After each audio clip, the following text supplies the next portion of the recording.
How's it going, guys? Cameron here with Canadian Gamer. Actually on a different trail today.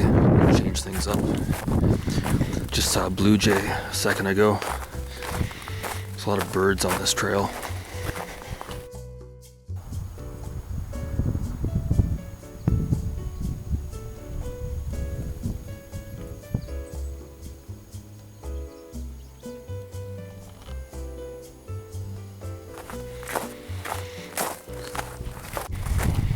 Alright, so while we're walking on this trail, I want to talk about Castlevania Lords of Shadow.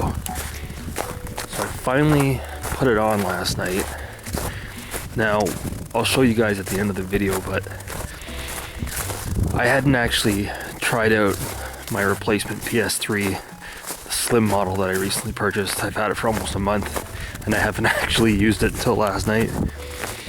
And I ran into an issue with the console, so again, at the end of the video, stay tuned, I'll show you what I mean. But anyhow, with regards to Lords of Shadow, I actually, just to kind of backtrack a bit, played through the original God of War on the PS2 maybe 2 years ago, and I didn't think I was going to enjoy that game, but I actually really enjoyed it a lot. You know, there are quick time events in it, not for everybody, product of its time, but it's a really good game. High production values, good graphics, hack and slash. So when I put on Lords of Shadow last night, wasn't sure what to expect. Not a huge fan of the Castlevania series.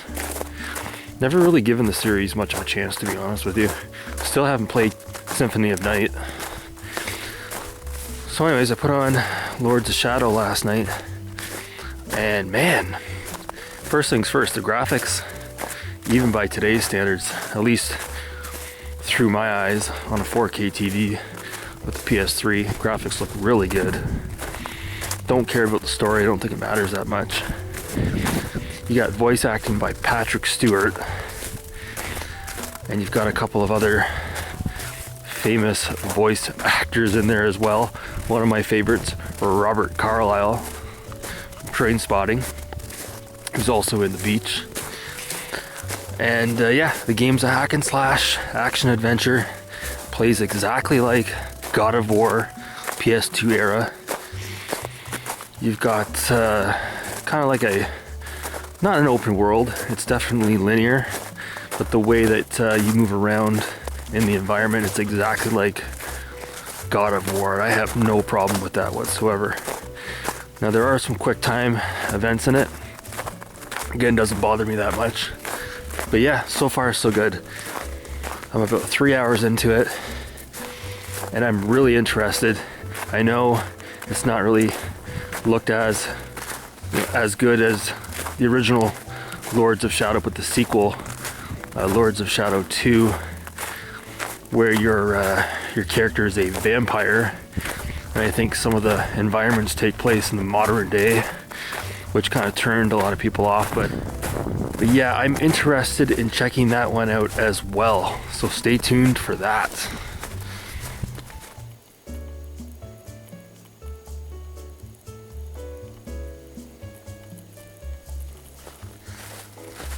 Headed into a wooded area here. So it looks like the conservation, I guess the maintenance workers, they must be doing some work around here, because it looks like a lot of the trees have been cut down, cleaning up the trail. With the leaves no longer on the trees, you can really see a lot of the birds' nests up at the top of the trees.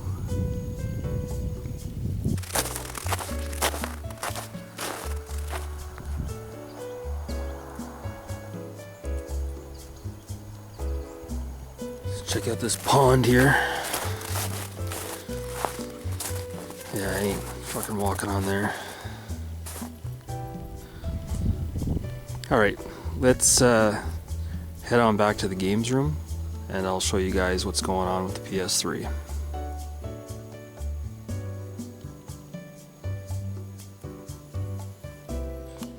Alright, so we'll wrap up today's video. I want to show you what's going on with the PS3. But before we do that, I just want to show you guys the camcorder that I'm using for my outdoor shots, just in case any of you guys were curious. This is a Sony DCR SX45. Now this camcorder is actually about 10 years old. I think it came out around 2011.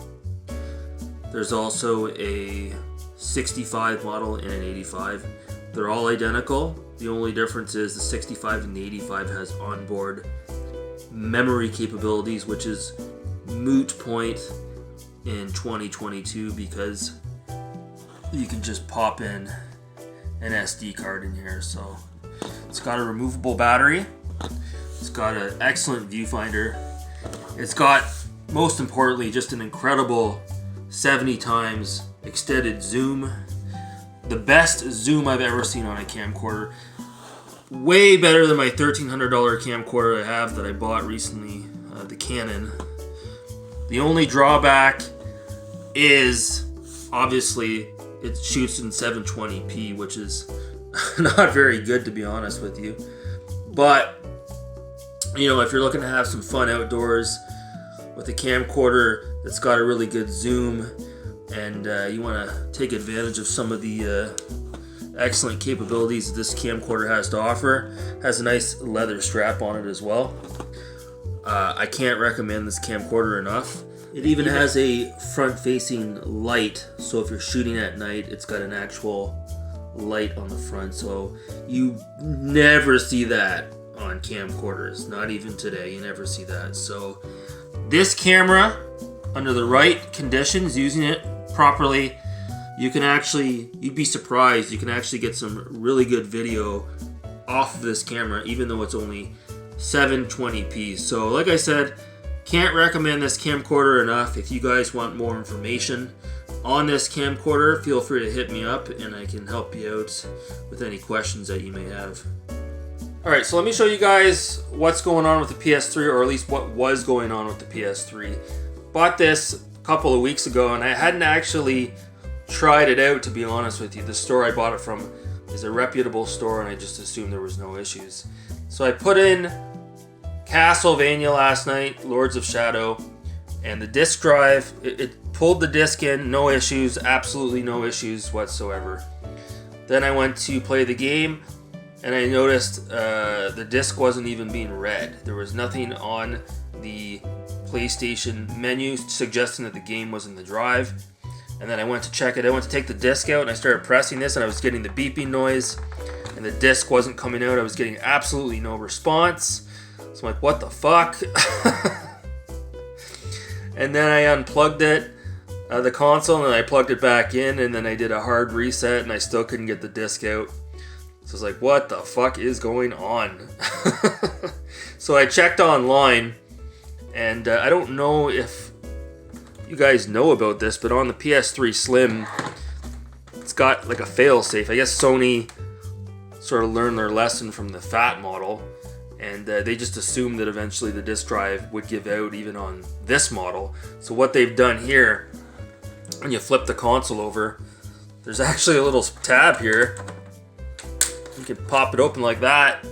As you can see here, there's actually a little blue screw in there. And what you could do is you could take a Phillips head screwdriver, and then what you do is you would actually turn the screw counterclockwise, and it would actually manually eject the disc. So I did that, and the disc still wouldn't come out. So I don't know what the fuck's going on with this. I don't know if the previous owner had already attempted this, and maybe they fucked around with it too much, and it's not working. So I was like, oh my god. So then, so keep an eye out for that. If you guys have issues with your PS3, you can manually eject the disc here. So I had the PS3 upside down, and then I went like this to eject the disc, and finally the disc came out. So I was like, holy shit. And when the disc came out, obviously it came out upside down, and only then did I notice there was like a bunch of grease on the disc, like chip grease. So there must have been so much fucking grease on this disc that not only would the PlayStation not read the disc, but like it prevented the disc from even coming back out of the console, if you could believe it. I've never seen that in my life. So I cleaned the disc off, and then I put it back in, and it read it absolutely no problem. And then I put a few other discs in, and there was absolutely no issues. So with the PlayStation 3, at least the slim model, if you've got a filthy ass disc and it's not coming out, there's probably a reason for it. So so there's absolutely no issues with this PlayStation 3, thank God. But again, lesson learned. Anytime you guys buy a used game out there, it's always good to flip over the disc and inspect it for any dust, dirt, or any grease, because that was the culprit here. But at the same token, I didn't know that there was a screw on the bottom that you could access to manually eject the disc, so that's good to know as well. So anyways, that's gonna do it for this video. Thanks so much for watching, guys. Have a great day.